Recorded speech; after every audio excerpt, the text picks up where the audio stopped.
Hey, what's up? This is Joshua, daily video blog, trying to find an acceptable kind of space to work with here. Okay, so we're in the midst of this mistake series, which may unfortunately be able to continue until the day I die.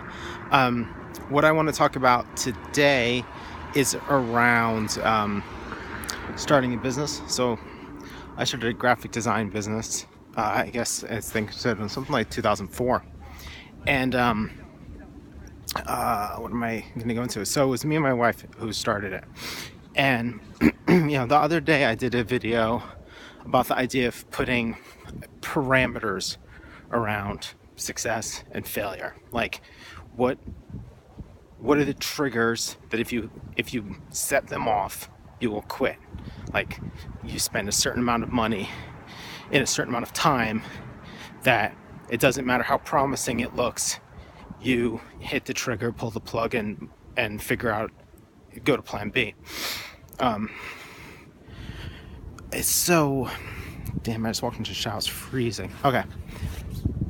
So a thing sort of that would tie into that was that when we were running the studio and putting a lot of time and energy into it, a thing that we said a lot was about how our finances were like rubber, like a roller coaster, up one month, down the next. You know what I mean? So like 1 month you'd make no money, and then the next month you'd be able to pay off all your bills and have money left over, and then 2 months later no money, and so on and so forth.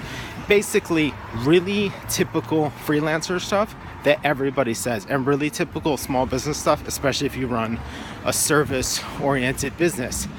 Well,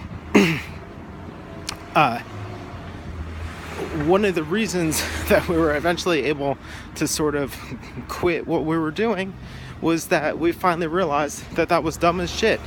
That the pain of your finances bouncing up and down on a regular basis was a sign that you were doing something wrong, and that pain should have been a warning, that it was a symptom of the fact that we didn't have standards or boundaries around what we were doing, and that the status quo opinion was small business is hard, freelancing is hard, running a service-based business is hard, and one of the prices that you pay is these fluctuating finances.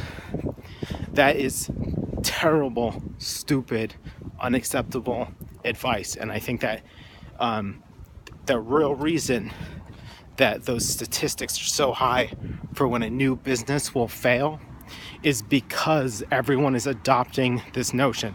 The fact of the matter is, if everyone had to actually hit a acceptable threshold of what's the minimum amount of money we can make to justify staying in business, and then you'd have better months, and then you'd have occasionally, rarely, anomalies, real deal situations, 9/11 type anomalies, flood anomalies, hurricane anomalies, not laziness anomalies where you don't make any money, that you would have an actual business with boundaries, instead of an expensive hobby.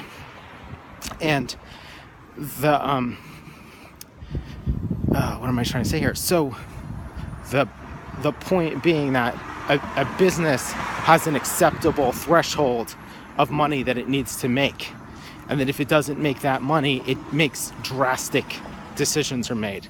Departments are shut down, services are cut off, the whole operation is shut down, so that everyone involved doesn't lose their shirt and their livelihood all in one fell swoop. So this huge mistake that we made was accepting the chaos as the price of doing business, when what we should have seen was that the chaos was an indication that we were in over our heads and weren't doing something correctly. And I think, like, if you take that into account, the facts would end up being that 85% of businesses close in 3 years. It's probably the 85% of small businesses need to close in 3 months. before they do 3 years worth of damage to their to their finances and ability to get along.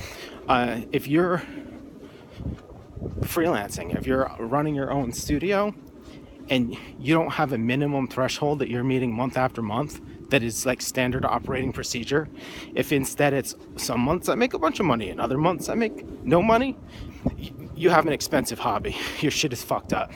And my advice would be, find the threshold and then do everything possible to make sure that that threshold is met regularly. And that if you start hitting these things where 3 months in a row you don't hit the threshold, you either need to go like talk to a business consultant or quit.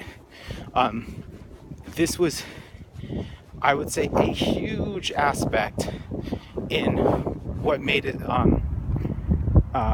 what made our studio such a losing prospect for so long.